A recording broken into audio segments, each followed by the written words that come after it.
Hello everyone, welcome to let's talk with Yogesh Tripathi. आज हम discuss करेंगे यूनिफॉर्म सिविल कोड के बारे में। यूनिफॉर्म सिविल कोड ना सिर्फ इंडियन पॉलिटिक्स में बल्कि लॉ की क्लासेस में भी सबसे ज़्यादा डिस्कस डिबेट करने वाला इशू है।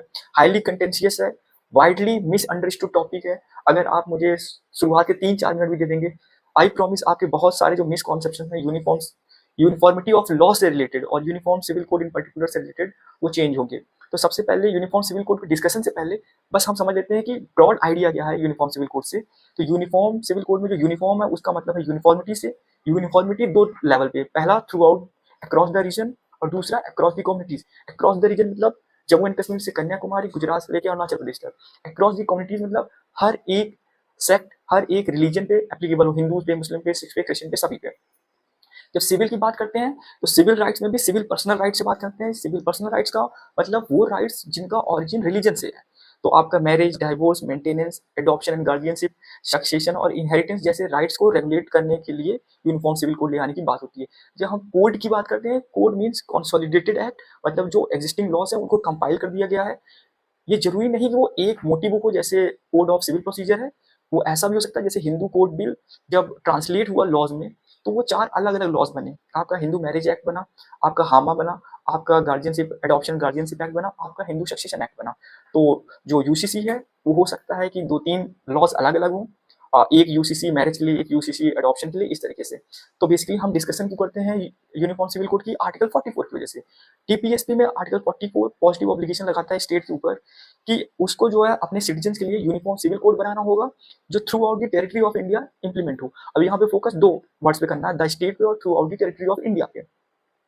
आर्टिकल 36 डिफाइन करता है कि पार्ट 4 में जो स्टेट होगा उसका मीनिंग क्या होगा। तो उसमें बोलता है कि वही मीनिंग होगा जो पार्ट 3 में आर्टिकल 12 में डिफाइन है। आर्टिकल 12 स्टेट को बोलता है कि union legislature, union government, state legislature, state government, other authorities, local authorities, ये 4 जो स्टेट होंगे। बट आर्टिकल 36 साथ में ये भी बोलता है कि unless the context otherwise direct, अगर कॉन्टेक्स्ट से अलग चीज पता चल रही है तो जो है स्टेट का मीनिंग वो नहीं होगा। यहाँ पे अगर हम कॉन्टेक्स्ट देखें तो कॉन्टेक्स्ट में throughout the territory of India है। Throughout the territory of India law बनाने की पावर सिर्फ पार्लियामेंट में। इस वजह से यहाँ पे जो स्टेट का डेफिनेशन है वो 12 वाला नहीं होगा। यहाँ पे स्टेट रिस्ट्रिक्टेड सेंस में यूज हुआ है जिसमें पार्लियामेंट सिर्फ आएगा। तो अगर हम 36 है, 36 में आइए देखिए इन दिस पार्ट, ये पार्ट 4 की बात है, unless the context otherwise direct. अब मेन चीजें इशू क्यों आता है, क्यों डिस्कशन इतना ज्यादा डिबेटेड हो जाता है, क्योंकि डीपीएसपी में लिखा हुआ है डीपीएसपी नॉन इन्फोर्सेबल पार्ट है। इवन गांधी जी ने खुद कहा कि जो डीपीएसपी है वो डस्टबिन ऑफ कॉन्स्टिट्यूशन है। डस्टबिन ऑफ कॉन्स्टिट्यूशन क्यों है कि जो प्रोविजंस कहीं और सेट नहीं हो रहे थे आपने उसको डीपीएसपी में डाल दिया। तो अब बेसिकली जो इन्फोर्सेबल पार्ट है, फंडामेंटल राइट वाला पार्ट है, उसमें कुछ आर्टिकल्स हैं जो आपको रिलीजन का और कल्चर को प्रोटेक्ट करने का जो है राइट देते हैं, फंडामेंटल राइट देते हैं। तो यूसीसी के आने पे ऐसा डर है कि उन पे जो है आपका रिस्ट्रिक्शंस लगेंगे। तो अगर हम आर्टिकल 25 की बात करें तो वहाँ पे फ्रीडम टू प्रैक्टिस रिलीजन है। प्रैक्टिस मतलब ये है कि जो आपके रिचुअल्स हैं उनको आप जो है कर सकते हो। अगर आप सप्तपदी करके शादी करना चाहते हो ये आपका रिलीजन कहता है। अगर आप कबूल है करके शादी करना चाहते हो ये आपका रिलीजन करता है। और आपको फंडामेंटल राइट है कि आप इस तरीके से शादी करो। तो यूनिफॉर्म सिविल कोड उस पर रिस्ट्रिक्शन नहीं लगा सकता है, ऐसा आर्टिकल 25 बोलता है। और ऐसा इसी वजह से अपोज करने वाले लोग बोलते हैं कि ये अनकॉन्स्टिट्यूशनल हो जाएगा अगर इस तरह का कोई प्रोविजन होगा। साथ में आर्टिकल 29 जो कल्चरल और एजुकेशनल राइट्स की बात करता है तो वो अपने आप में बोलता है कि सिटीजन का कोई सेक्शन है, अगर उसका कोई डिस्टिंक्ट कल्चर है तो उसके पास राइट है उस कल्चर को कंजर्व करने का। तो यूसीसी बेसिकली अगर आएगा तो यूनिफॉर्मिटी हो जाएगी हर लेवल पे। इवन वो प्रैक्टिसेस पे भी जो रिलीजन से ओरिजिनेट हो रहा है और कल्चर को खतरा है, इस वजह से भी लोगों का मानना है कि आर्टिकल 29 को भी वो वॉयलेट करेगा या कॉन्फ्लिक्ट में रहेगा। अब अगर हम लोग ऑब्जेक्टिव की बात करें कि यूसीसी को जो सपोर्ट कर रहे हैं या ले आने की बात हो रही है, इवन आर्टिकल 44 में जो डाला गया, क्यों डाला गया, तो उसका 3 ब्रॉड जो है ऑब्जेक्टिव है। National unity, integration, simplification of legal system. अलग अलग लॉज हैं, अलग अलग कम्युनिटीज पे लगाए हैं जिसकी वजह से बहुत कंफ्यूजन आता है। एक यूनिफॉर्म सिविल कोड होगा तो आसान होगा इंटरप्रेट करने में। आपको रिलीजियस टेक्स्ट देखने की जरूरत नहीं है, आपको कोई जो अलग अलग लोग हैं उन पे आपको जानने की जरूरत नहीं है। जो पार्लियामेंट ने लिख दिया है, जो पार्लियामेंट में डिस्कस हुआ है, उसी पे आप रिलाई कर सकोगे। थर्ड है वो social reform and gender justice है। ये मेरे हिसाब से स्ट्रॉन्गेस्ट आर्ग्यूमेंट है यूसीसी के सपोर्ट में, क्योंकि जैसे मैंने बोला जो सिविल पर्सनल लॉज है उनका ऑरिजिन रिलीजन से है। और पूरे वर्ल्ड के जितने भी रिलीजन है वो सब कहीं ना कहीं डिस्क्रिमिनेटरी रहे हैं वुमेन के खिलाफ। इस वजह से जो प्रैक्टिसेस वहां से निकल के आई हैं वो भी डिस्क्रिमिनेटरी हैं। तो अगर यूसीसी आएगा तो वो प्रैक्टिसेस भी हटेंगी और जिसकी वजह से जेंडर जस्टिस हो सकता है। तो ये था। बट फिर भी अब आपसे क्वेश्चन एक बनता ये है, क्या अभी हमारे पास यूनिफॉर्म क्रिमिनल लॉज हैं? पॉज करके थोड़ा सोचिए। तो अगर आपको ये है कि सीआरपीसी आरपीसी ये सब ये यूनिफॉर्म क्रिमिनल लॉज है, तो एक्चुअल में ऐसा नहीं है। यूनिफॉर्मिटी क्रिमिनल लॉज में भी नहीं है, क्योंकि अगर आप सीआरपीसी को देखेंगे, अब तो बीएनएसएस है, लेकिन आप अगर सीआरपीसी को देखेंगे तो आपको पता चलेगा कि वहां पे ढेर सारे स्टेट अमेंडमेंट्स हैं। और स्टेट अमेंडमेंट्स इस वजह से हैं क्योंकि कॉन्करेंट लिस्ट में है आपके जो लॉज हैं, सिविल लॉज, क्रिमिनल लॉज, तो उस पर स्टेट भी लॉ बना सकती है और सेंटर भी लॉ बना सकता है। तो 132 अमेंडमेंट्स, स्टेट अमेंडमेंट्स थे जब सीआरपीसी जब फोर्स में थी।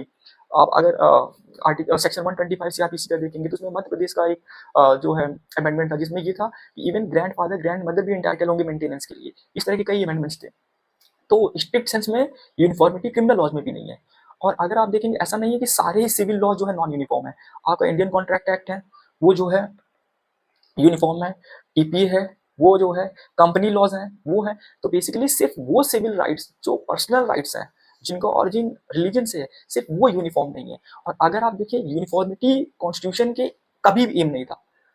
पूरा कॉन्स्टिट्यूशन इस चीज पे है कि किस तरीके से डाइवर्सिटी को प्रिजर्व किया जा सके।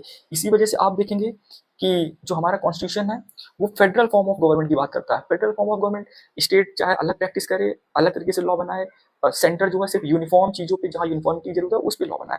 अगर आप देखेंगे तो इसी वजह से हमारा जो पार्लियामेंट्री फॉर्म ऑफ गवर्नमेंट जो है कॉन्स्टिट्यूशन ने प्रोवाइड किया है, क्योंकि पार्लियामेंट्री फॉर्म ऑफ गवर्नमेंट जो है डाइवर्सिटी को अपने अंदर एकोमोडेट करता है।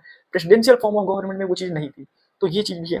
हमारे पास डिफरेंट डिफरेंट स्केड्यूल्स हैं जो इस चीज़ को प्रमोट करते हैं कि किस चीज़ पे कौन लॉ बनाएगा। तो अगर उनका यूनिफॉर्म लॉ का ही एजेंडा होता तो कॉन्करेंट लिस्ट में सिविल लॉज और क्रिमिनल लॉज को नहीं डालते। तो ये एक चीज़ है। और दूसरी चीज़ ये है कि अगर आपका जिनका जो है कि यूसीसी से नेशनल यूनिटी और इंटीग्रेशन आएगा, ऐसा जरूरी नहीं है कि उससे आए, बल्कि हार्मनी से जो है नेशनल यूनिटी और इंटीग्रेशन स्ट्रेंथन होता है। अब अगर हम बात करें कॉन्स्टिट्यूएंट असेंबली डिबेट्स की, तो कॉन्स्टिट्यूएंट असेंबली डिबेट से पहले भी जो सब कमेटी बनती थी, तो फंडामेंटल राइट सब कमेटी जो ड्राफ्ट कॉन्स्टिट्यूशन को बना रही थी, तो उसमें ही पहले डिबेट चला कि इसको इन्फोर्सिबल पार्ट में डालें यूसीसी को, नॉन इन्फोर्सिबल पार्ट में डालें। तो मेजोरिटी ने कहा कि non justifiable non enforceable part में डालते हैं, डीपीएसपी में डालते हैं। लेकिन जो माइनॉरिटी थी, जिसमें हंसा मेहता, अमृत कौर, एमआर मसानी, दक्षायनी बलिवर्धन, ये दक्षायनी जी जो है ये इकलौती एसटी वुमेन जो है कैंडिडेट थी, मेंबर थी कॉन्स्टिट्यूएंट असेंबली की। टोटल 30 एससी मेंबर्स थे, जिसको लीड कर रहे थे हमारे अपने बी.आर. अम्बेडकर जी। तो उसमें से इकलौती वुमेन एससी जो है मेंबर थी दक्षायनी जी। तो इनका मानना था कि जस्टिफिएबल पार्ट में जाना चाहिए। जब 23 नवंबर 1948 को डिबेट हुआ कॉन्स्टिट्यूएंट असेंबली में, तो जो मेजर प्रोपोनेंट्स थे, तो मॉडर्निस्ट लोग जो थे वो सपोर्ट कर रहे थे कि यूसीसी रिटेन होना चाहिए डीपीएसपी में। लेकिन कुछ लोग इवन कॉन्स्टिट्यूएंट असेंबली में कह रहे थे कि डीपीएसपी में नहीं डालने की जरूरत है, क्योंकि ये चीज की जरूरत ही नहीं है देश को। तो जो लोग सपोर्ट कर रहे थे, अलादी कृष्ण स्वामी अय्यर, बी.आर. अम्बेडकर, के.एम. मुंशी, पंडित नेहरू, उनके दो आर्गुमेंट थे कि पहला चीज, अगर सेकुलर सिविल कोड होगा तो वो नेशनल यूनिटी की बात करेगा। Through out the discussion constituent assembly में नेशनल यूनिटी पे फोकस किया गया था, जेंडर जस्टिस पे नहीं फोकस किया गया था, जब यूसीसी को सपोर्ट कर रहे थे।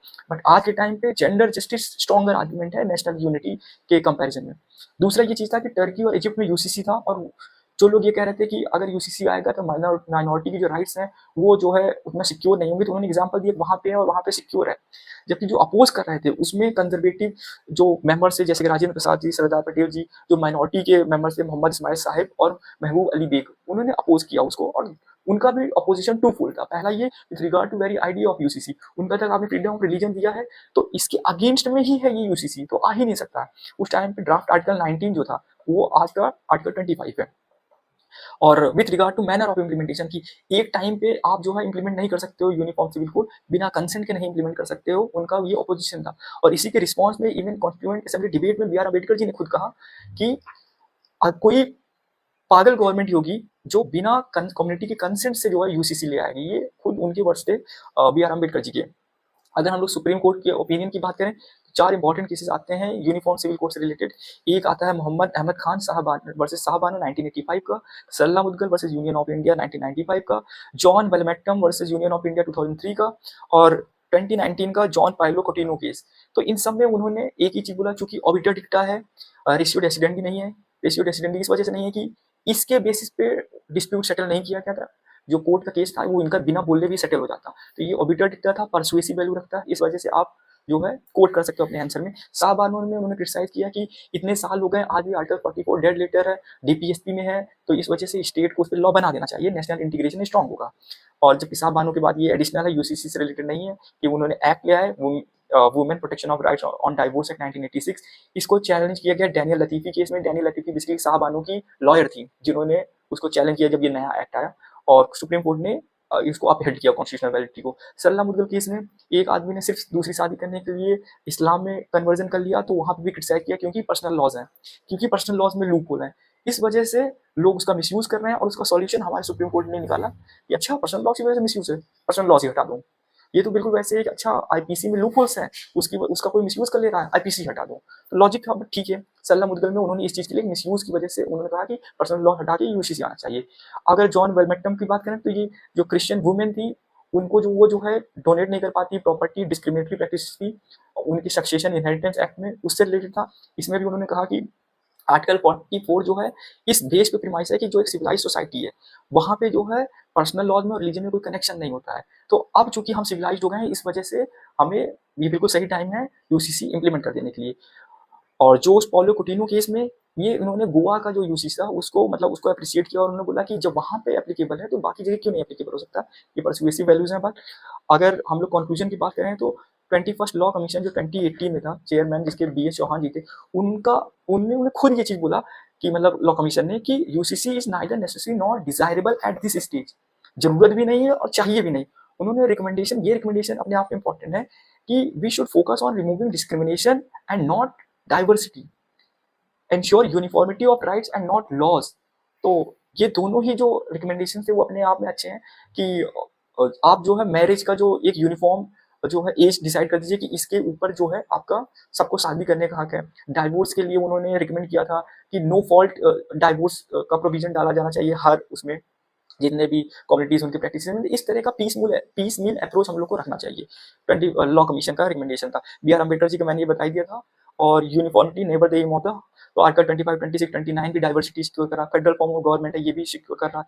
पार्लियामेंट्री फॉर्म ऑफ गवर्नमेंट ये भी डाइवर्सिटी को सिक्योर कर रहा है। तो ओवरऑल अगर हम देखें तो हमको पता चलेगा कि यूसीसी जो है अभी इस टाइम पे जो है नहीं लाया जा सकता है, और ना सिर्फ ना ही लाया जा सकता है, ना ही उसकी लाने की जरूरत है।